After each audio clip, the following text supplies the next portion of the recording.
Bom, todo o seu acabou de voltar e eu quero pedir o seu clique na rede social que abriga a nossa fanpage oficial. Lá você tem acesso ao conteúdo do programa e ainda fica por dentro das novidades. É só você acessar o facebook.com/programa todo seu e curta, comente, compartilhe, chame seus amigos. Também seus amigos precisam saber dessa, né? Eu também queria mandar agora um beijo para um casal de amigos que estão me assistindo em Petrópolis, que, como vocês sabem, Petrópolis, eu já falei aqui, é a cidade que fez parte da minha infância, da minha adolescência, da minha juventude. E eu tenho um carinho muito grande por Petrópolis, que é onde eu passava os nossos fins de semana, as férias de julho, enfim. Eu quero mandar o meu carinho, solidário, inclusive, ao Gilmar e à Edna. Nossos amigos são pais do Fernando. Eu nem acreditei. O Fernando é da Defesa Civil de Petrópolis. Esse homem que faz com que nós nos sintamos orgulhosos de sermos humanos, salvou 20 pessoas. E, infelizmente, faleceu ao tentar salvar a 21ª. Um beijo, Gilmar, um beijo, Edna. Força, meus queridos. Fiquei muito triste também com a notícia do falecimento do Marcão, do Marcos Bassi. Então eu queria mandar um beijo carinhoso à família Bassi. Força também a vocês. Agora, para ficar uma coisa tão pesada que tá, vamos me encher de alegria, quero mandar um beijo para minha afilhada, minha queridinha Carol, que a Carol hoje está, Carol Rangel, que é filha do Ricardo Rangel, meu cunhado, enfim, que é irmão da Kika, da minha mulher, e a Carolzinha está fazendo aniversário hoje, e eu sou padrinho dela. Carol, Deus te abençoe, meu amor, alegria. Beijo, meu amor. Que Deus te abençoe cada vez mais. Bom, e agora sim, vamos para um assunto para lá de intrigante, cheio de mistério. Quem é que não se interessa pelas interessantes histórias e imagens que vimos enquanto dormimos? Preste atenção nos sinais bonitinhos, porque os seus sonhos podem dizer mais sobre você. Eles surgiram há pouco tempo, há 140 milhões de anos. E já eram importantes nos aprendizados dos mamíferos. Mas foi só a partir do século XIX que a ciência passou a se ocupar da questão. Levantando elementos, questionando sempre sobre o inconsciente humano, enfim. Hoje nós vamos entender um pouquinho mais sobre a verdade dos sonhos, com a ajuda da presidente da Sociedade Brasileira de Psicanálise Integrativa, uma bonitinha que já está conosco, que é a Maria Fátima Cardoso da Cunha Mora. Obrigado por ter vindo, meu amor. Não se levante, fique sentado. Eu preciso, porque desde a Jovem Guarda que eu precisava ver esse homem lindo, com o cabelo assim. Linda é você. Que olho, hein, que você tem. Muito prazer. Obrigado por ter vindo, viu, Maria Fátima? Obrigado mesmo. Esse é um assunto tão interessante, eu acho que vai dar uma maior peça a nossa pauta aqui. Eu acho o seguinte, Maria Fátima, o Freud, que eu tive até a oportunidade de ler o que esse bonitão escreveu, que é praticamente o criador da psicanálise, sim, ele foi um grande estudioso desses assuntos de sonhos. Ele dizia que sonhos, na verdade, estavam relacionados com os nossos desejos inconscientes. Tudo bem. Afinal, por que a gente sonha e no que eles são baseados? Bom, do ponto de vista do sono, existe toda uma explicação biológica que nós necessitamos de sonhar para recriar questões do dia a dia, o que nos aconteceu, mas de uma maneira que nós não usamos o estar acordado, usamos os outros sentidos, não é? O cheirar, o paladar, enfim, é uma necessidade que nós temos. É estudado que nós sonhamos mais ou menos 6 anos, contando toda a nossa existência, não é? 6 anos? 6 anos. Se nós contarmos o número de minutos que nós passamos sonhando, dá mais ou menos 6 anos por toda a nossa existência, numa idade média de 70, 80 anos. E o que acontece com o nosso cérebro quando a gente sonha? Bom, o nosso cérebro ele está mais ativo do que nunca. Ele está no estado REM, não é? Então ele está no estado REM, que significa um mexer dos olhos, não é? Um piscar de olhos. E ele está com uma atividade imensa, não é? Nós estamos recriando dentro do nosso cérebro formas do que nos aconteceu no dia a dia ou questões do nosso inconsciente, que seria mais uma questão psicanalítica. Seria mais uma questão mental do que cerebral. Agora, qual a importância do sonho para o nosso desenvolvimento? E eu quero fazer outra pergunta, está falando de sonhos e tal aqui. E os pesadelos, que são coisa que... Os pesadelos podem ter a ver com estresse, né, do ponto de vista do dia a dia, e psicanaliticamente podem ter a ver com a culpa. Com a culpa? É. Meu Deus, sou culpado. Sim, eu posso acreditar que tenho culpa e não ser culpado. O que interessa no nosso cérebro e na nossa mente é a nossa crença. Tá claro, claro. Não? E a importância para o nosso desenvolvimento?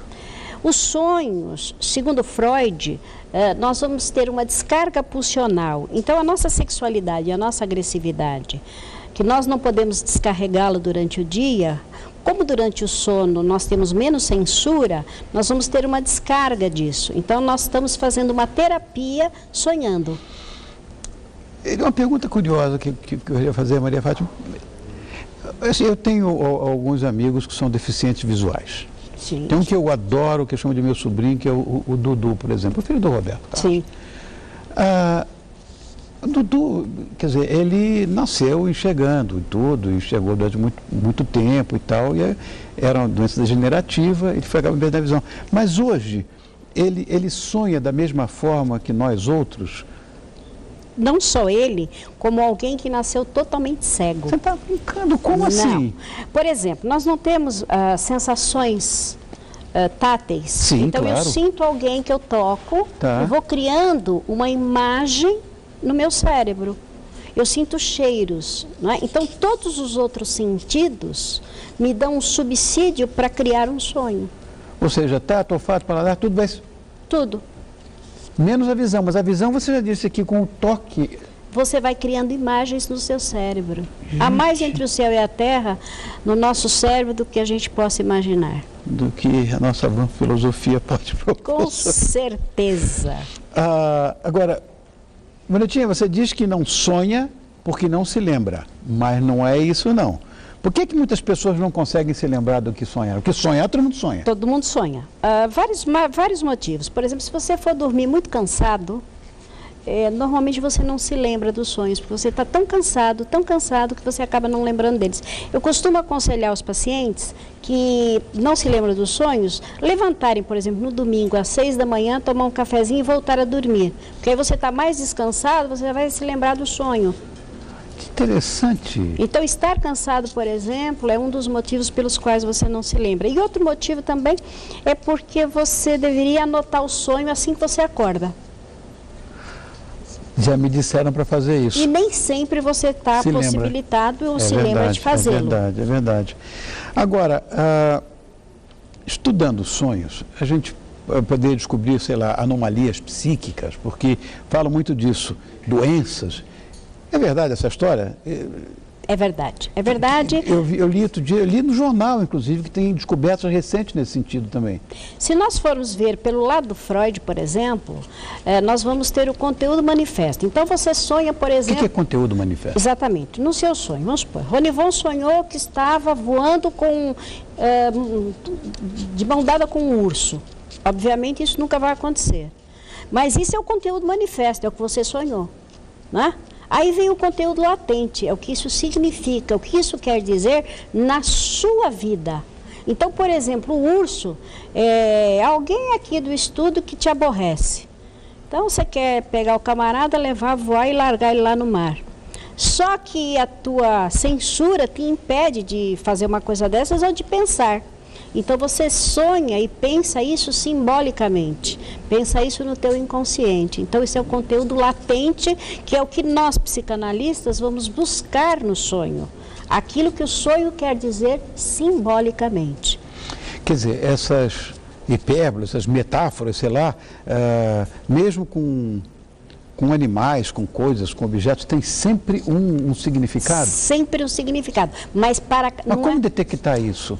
Dentro do histórico... O urso, até entendi. Não, mas isso não é porque é o urso. É dentro do teu histórico de vida, qual é a ligação que isso possa ter com o teu histórico. Então, por exemplo, vamos supor que nós temos alguém que tem uma mãe que é muito crítica, muito rígida. Então, você vai sonhar com algum símbolo rígido. Você sonha com um soldado. com o comandante. Por quê? Porque a tua censura te impede de sonhar com a tua mãe, porque poderia ser um pecado você desejar que ela ficasse, que ela fosse embora. Então você sonha que você briga com o general e manda o general embora. É o símbolo da autoridade. Que coisa! O que eu acho impressionante é como vocês conseguem detectar, ou seja, o símbolo da autoridade, claro, no general, mas em contrapartida é porque a mãe é autoritária também. Como é que vocês conseguem detectar? Eu sei que tem que estudar, tem que é o ter histórico experiência que você vivencial. passa, o histórico que você nos dá. Então o paciente nos dá um histórico e nós somos uns detetives do inconsciente. Nós pegamos pistas, vamos investigando, conversando com o paciente e percebendo que estamos no lugar certo quando ele tem uma catarse, quando ele começa a chorar, quando ele traz as emoções. E aí, a partir desse momento, ele libera isso e melhora. No início da nossa conversa, você disse que em toda a nossa vida, e calculou a coisa em termos de 8 décadas, apenas 6 horas. Apenas. Então, um sonho normal deve ter um curtíssimo espaço de tempo e que para nós parece a vida inteira. Parece. É como a imaginação. Imagina que você corre toda a Avenida Paulista. Enquanto você imagina, é totalmente diferente que se você for correr de fato toda a Avenida Paulista. Seguramente. Então, eu posso imaginar que eu estou, sei lá, em Alfa do Centauro. Isso. E os caras para irem para lá vão demorar 100 mil anos, sei lá. Exato. Então, a nossa mente, enquanto sonha desta forma. Porque quando o olho fica assim, né? Isso, é catalepsia ocular. Bom, catalepsia é uma coisa assustadora. De Gararampô, quando eu era garoto, eu adorava. Nossa, eu também. Meu Deus do céu. Os filmes dele eram tétricos. Tétricos. Eu gosto de alguns poemas dele e tudo, mas ele tinha essa mania de catalepsia, né? Chama-se então catalepsia também ocular. É, porque é como na hipnose você tem uma catalepsia ocular que você fica mexendo os olhos, vibrando. Diz que a gente sonha tudo em 1 minuto. Isso. Gente do céu. Nossa mente é alguma coisa que ainda está sendo estudada. Né? É uma coisa que, como você disse, existe há bilhões de anos, mas de estudo, nós temos o que de Freud? 150 anos? Por aí. Ou seja, quando falam da velocidade da luz, eu devo morrer de rir, porque nada é mais veloz do que a velocidade da nossa imaginação, né? Com certeza. Querida, muito obrigado por ter vindo. Foi um papo muito, muito legal. Adorei te conhecer. Eu também. Você tem um olho lindo. Você também. E é muito competente. Imagina, obrigado, você querida. também, muito obrigada. Obrigado, Foi um prazer imenso estar aqui, Obrigado, meu amor. Olha, vocês conheceram e eu também, a presidente da Sociedade Brasileira de Psicanálise Integrativa, que é a Maria Fátima Cardoso da Cunha Mora. E eu pergunto, você quer deixar algum recado, um site para a gente poder entrar em contato contigo? Se vocês quiserem, o meu site é www.sbpi.org.br. SBPI, Sociedade Brasileira de Psicanálise Integrativa. Tá? E é isso. .com.br? Não, .org. .org.br. Ok. Obrigado, meu amor. Felicidades. Imagine. Ela levanta, olha. Mas eu tenho que te abraçar. Me pediram para te dar um abraço. Oh, meu Deus, que abraço bom. Obrigado, querida. Volte sempre. Ok. Adorei essa